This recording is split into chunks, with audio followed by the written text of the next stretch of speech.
What's up, YouTube? Dan the Platinum Man here, playing through this surprisingly fun game. The Plucky Squire is definitely a game made for little children, as made obvious through its presentation, simple design, very simple combat, and some easy puzzles. However, that is not a con or an issue against this game. This game really reminds me of the 3DS Zelda game A Link Between Worlds. The Plucky Squire's simplicity makes it easy to get into and play, and the game is a load of fun. The game itself is oozing with charm, and I ended up really loving most of the game. So let's get into it and see how easy this platinum was to obtain. So we first get introduced to the world and cast. We are Jot, the Plucky Squire, here in a storybook world where everything relates to art in some way. Jot's sword, if you notice, is actually a pen tip. I do have to say it's a little weird that the only things in this game that have voice acting are the narrated points of the book. Almost none of the dialogue is voiced, which is a little weird for a game this modern.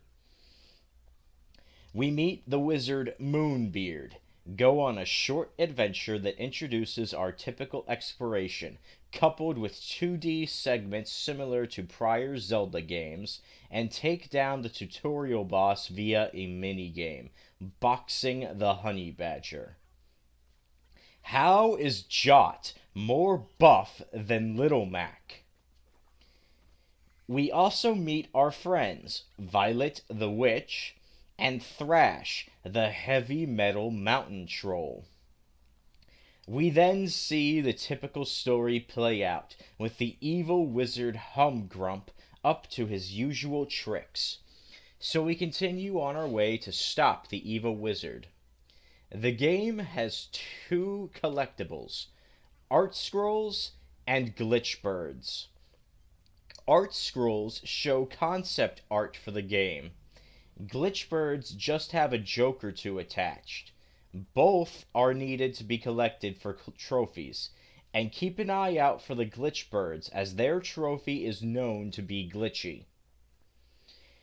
We learn that several puzzles will involve manipulating the words on the page to affect the world, kinda like a knockoff Scribblenauts.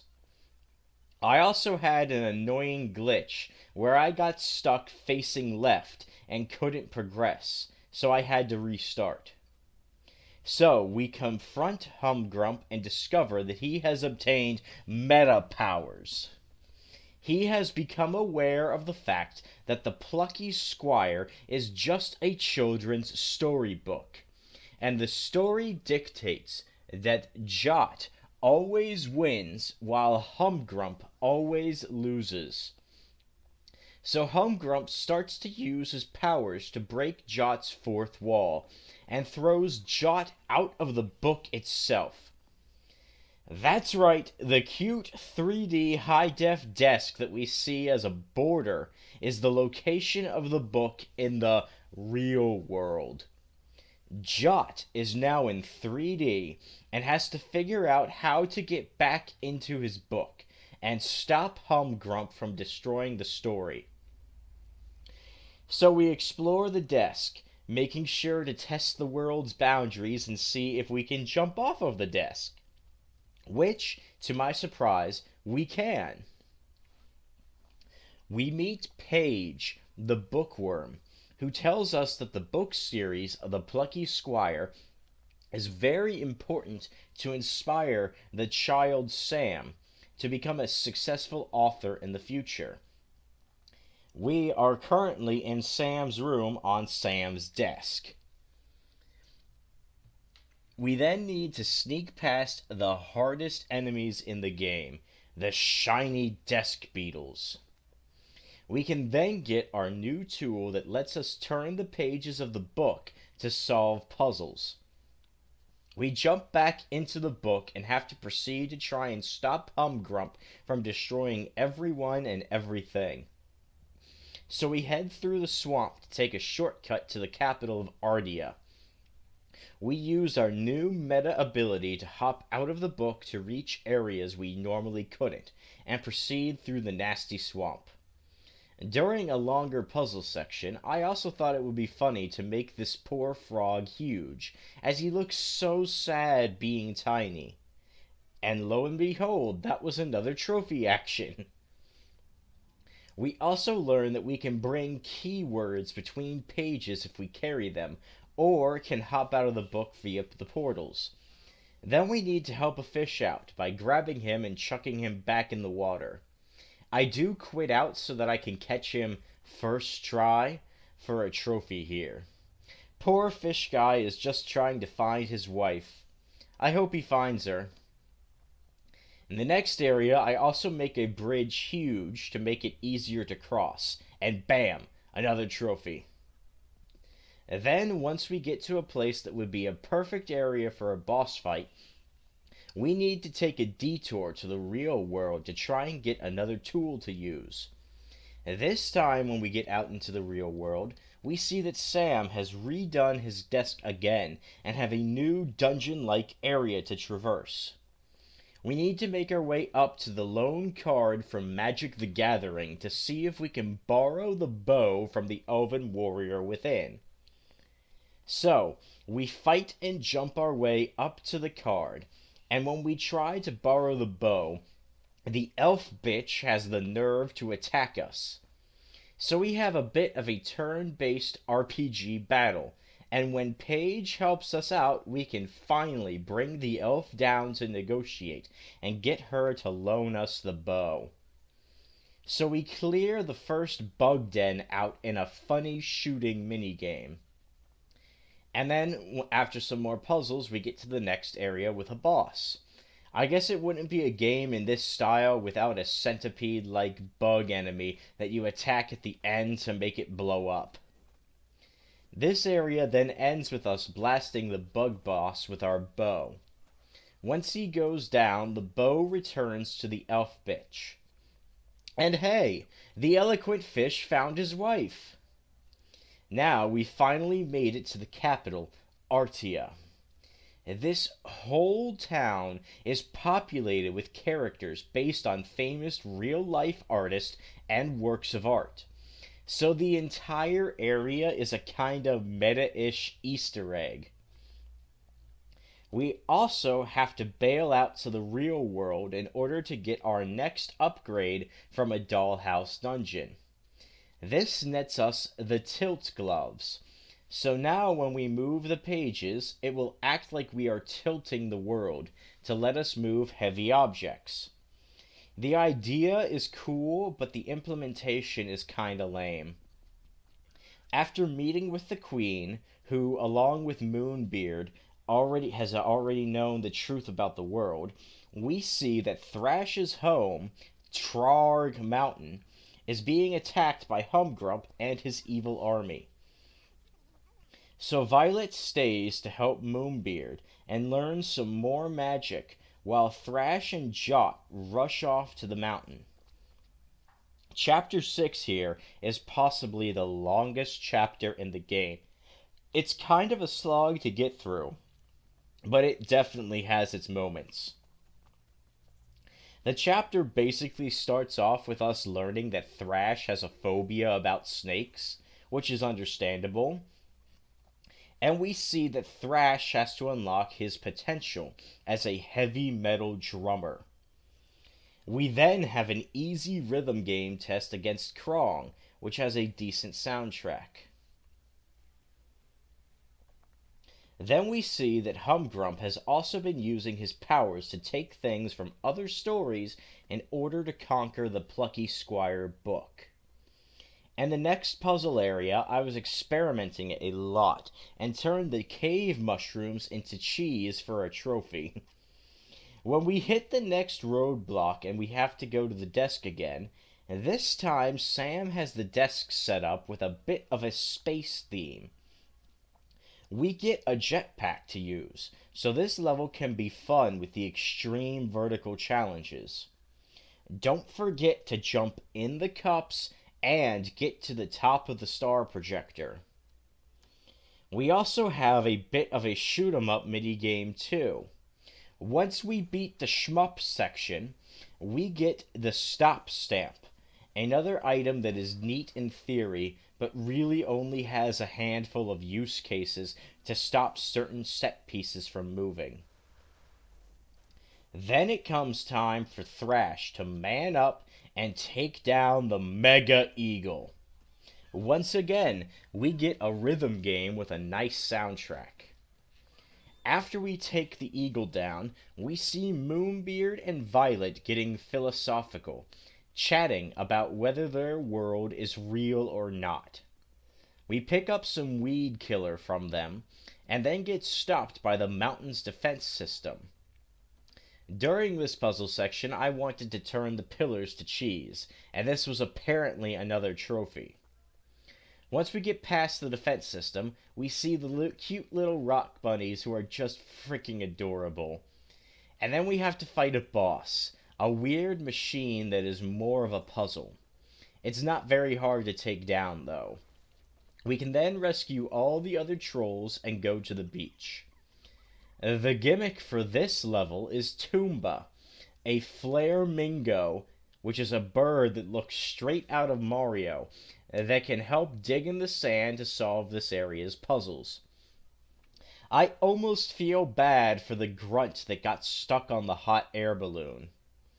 Then, once we hit the next wall, we have to go out onto the desk again and get our next power-up, the bomb stamp.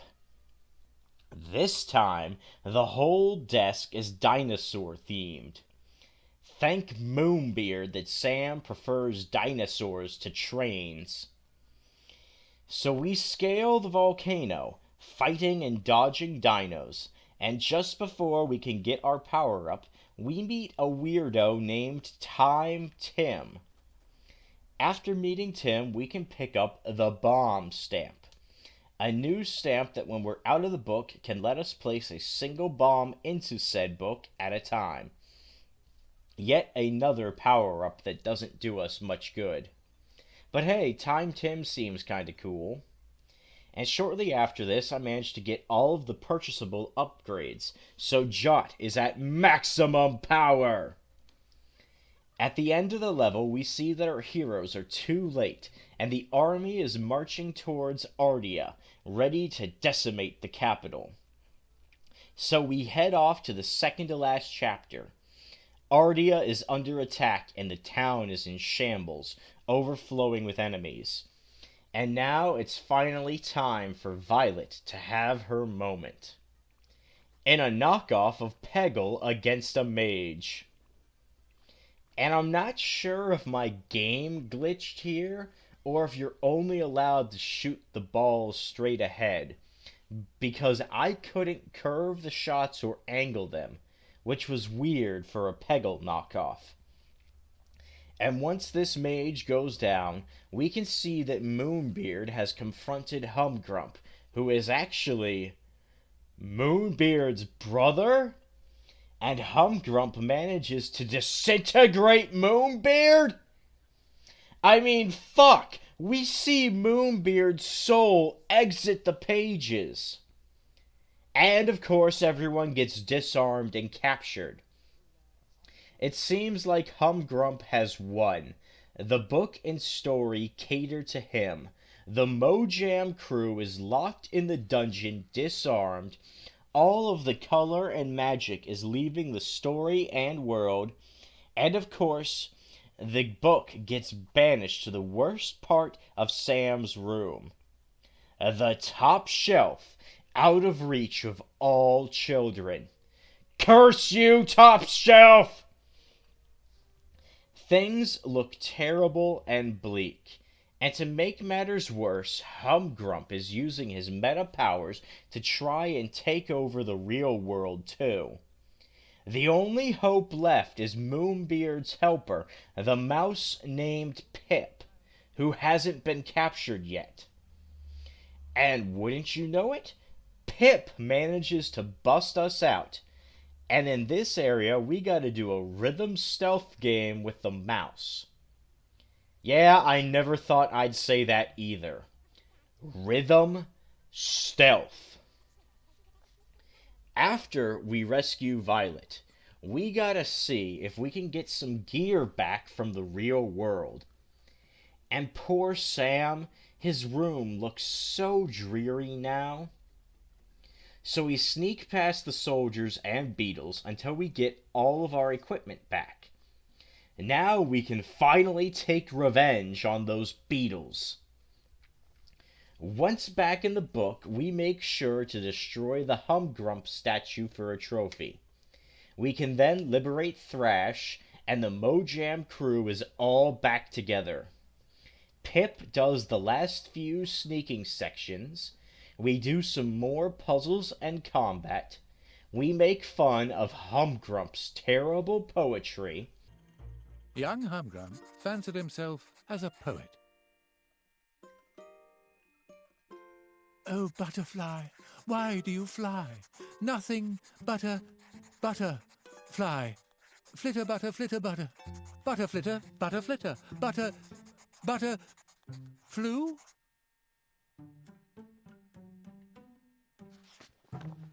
Find the last glitch bird and face the fears that Humgrump makes with his meta powers. As we prepare to confront Humgrump, Moonbeard decides to pull a Gandalf and comes back as Moonbeard the White. It's now time for the final boss, who consists of 3 stages. First up is Thrash, to take down the Hum Mega Eagle Grump, in a surprisingly challenging rhythm section. Once the eagle falls, the Hum Mage Grump challenges Violet to a more intense game of Peggle. Once Violet bests him, Humgrump takes on his final form, Honey Hum Badger Grump, where Jot once again gets swole and has to box him. This badger even tries to trick us with his hooks, so it can be a bit of a challenge. Not to mention, the badger's helmet has to be broken before any damage can be dealt. Push on through and punch the shit out of this wizard. Remember, kids, drugs are great, especially steroids. And remember how I said this boss was 3 phases? Yeah, I lied. Once Jot decks him enough, Humgrump summons all his meta powers and turns into a moth and escapes into the real world. And remember that shmup minigame from a few chapters ago? Well, now we get out our jetpack and a laser rifle and get to go hog wild in the true final showdown. Somehow, this phase is even longer than all 3 prior phases put together. But it's definitely a blast. Oh, brother, this guy stinks! Humgrump gets knocked into the volcano, his staff broken, and gets trapped while being chased by the T-Rex that chased us before. Now it's party time, and we see that Time Tim has been spying on us, because Jot's story is what inspires Sam to create Time Tim? Who could have guessed, except probably everyone, because it was obvious. Now onto the cleanup of finding all the missing art pieces, some of which are a bit too hidden. This took some time, but it wasn't that bad. And with that, the Plucky Squire is platinumed. This game ended up surprising me with its charm, its art style, and surprisingly solid gameplay and minigames. There are a few glitches that were an annoyance, but the game ended up being really fun and a really good time. There were fun laughs, stakes, twists, and the meta humor was actually cool, along with the meta concept of the character leaving the pages. It's not new by any means, but it's still interesting. I'm not entirely sure that this game needed to release on the PS5 rather than the PS4, but it was still really great. It's short, sweet, interesting, and fairly compelling. I enjoyed this game for what it is and what it offers. The platinum can be a little tricky, and the chapter select should work for everything, but I didn't want to take a chance with the glitch birds. So the platinum is like a 1.25 out of 10. As for the patented Dan the Ranking Man scale, this game gets a 91 out of 100. With a bit more polish, more voiceover for the dialogue, and removing the glitches, this game would be perfect. But even with these flaws, this game is very, very good. If you have the chance to play it, I highly recommend it. So until next time, like and subscribe. The next video on the list is Night in the Woods. And remember, no matter how bad a poet you are, you'll never be as bad of a poet as that loser Humgrump.